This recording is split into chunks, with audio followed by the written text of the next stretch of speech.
okay, well, what is Hannah like when the night ends and I go home by myself and like whatever. So that's what that one's about. Rock Update and Rock and Park 2024. We're MoreCore, and we're here today with the wonderful scene queen. Hey. Welcome. Thank you for Thank taking you. the time. Thanks for having me. Your debut album, Hot Singles in Your Area, is just a couple of weeks away. What unreleased song are you most excited for your fans to hear, and why? I think probably just because we shot the music video for it and it kind of is like the wrap up of the entire album. I'm really excited for people to hear the song Climax because it's different from everything else I've done. But then also the collabs I'm so excited for, like people getting to finally hear the Wargasm song, especially because they just played before me. And like they were the first band that ever really took a chance out on me and had me come out for the UK for like my first ever opening tour or like support tour. So I've loved them for so long, and I'm just so happy that they finally get to be like on my record. You said like it's different than what you've done before. Can you give us a hint? Is it like a different genre? You did country already, right? I know. See, I feel like anything I say doesn't surprise people at this point because I've like made my whole thing being I'm going to do whatever genre I feel like that specific day. But Climax is different because it's a lot more emotional and personal. I think my first two EPs were kind of like establishing who is Scene Queen. This album kind of like explains everything that led me to become Scene Queen and why I felt like it was necessary to like make this project and have it. And then the last song is like the first time I kind of dip into the like, okay, well, what is Hannah like when the night ends and I go home by myself and like whatever. So that's what that one's about. And it's very emotional. You recently teased something very emotional, right? Yes, which is, I don't want to lead people on. It's a slow song to begin with and doesn't end that way, which I'm excited for people to hear the like contrast.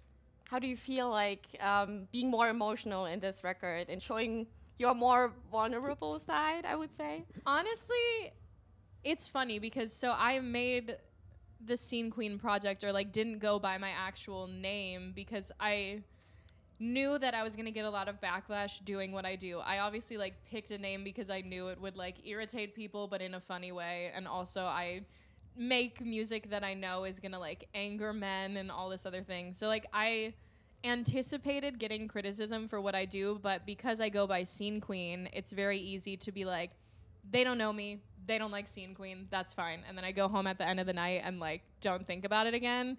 But the fact that I'm doing like a little bit of this is what Hannah is like on the side is kind of scary because it's the first time I've ever like opened myself up that way. Obviously, like the songs that I write are from like a lot of past experiences and things, but they're also like coded in this sort of Scene Queen like over the top essence. So dialing it back a little bit is actually scary for some reason. And you ban so many genres, as you already said. You coined the term bimbo-core. Yes. What are acts that influenced your unique sound? So I feel like it's no surprise to anyone because like a ton of my imagery is based around Britney Spears. Like I just love early 2000s pop music, but I never like fully resonated with it in the way that like I'm never just always in a good mood. And I feel like you have to be in a very specific mood to listen to 2000s pop. And then like I grew up, in the alternative space and listened to a lot of rock music. So I wanted to be able to like combine the heavy anger, but also with the like, I love just the whole pageantry of it all and like the costumes and getting to do choreography, which I was so stoked on this newest record or like on the new record that I was finally able to do music videos like MILF and Finger where like I actually got to have a choreographer and it was like a whole thing. So that's the next goal for me is like actually fully going pop star mode with the branding of it all and like actually getting to have dancers for my festival sets, and we'll see how that goes. But yeah, that's kind of where I'm hoping. Exciting.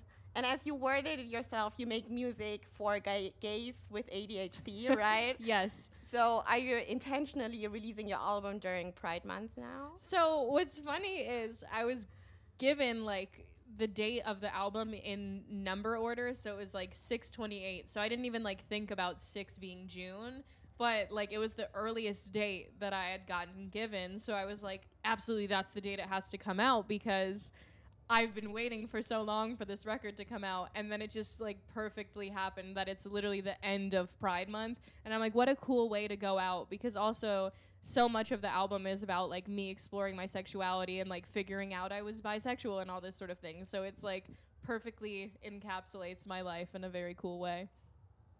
Your music is so empowering for so many people, and you recently opened up for Paris in Europe, also here in Germany.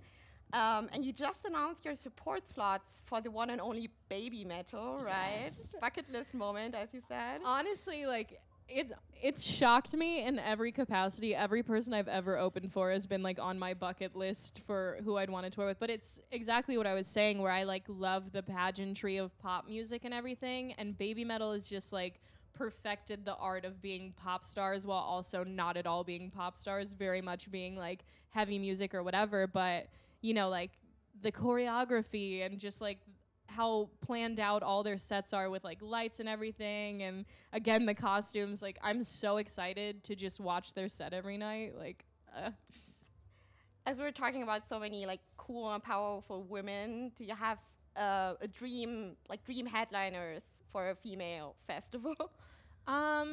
See, I'd want to have like a little bit of every single genre, because like I can't stay in one lane. So like I want to have artists like Rico Nasty, like mixed with rock. And I mean, granted, Rico has been stepping into like new metal stuff recently, but like, you know, Megan Thee Stallion, and then also Spirit Box did that song together. I want a festival that both of them are playing, and I want to go to it. Like Manifesting. Yeah, exactly.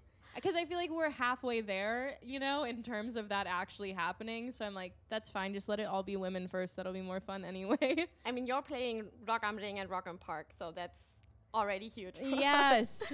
I honestly, it's so funny. I was just talking to my drummer about this too, but he was just like, I used to, when I was a little nerdy emo kid as a, you know, high schooler, like I would just talk about these festivals that like no one in the US understood what I was talking about, because they were just like, why do you even know about German rock festival? But like we've just been in love with rock music for so long that like this is like, you know, what you would hope and dream that one day you would get to do, but it like doesn't feel real that we're actually playing these festivals now.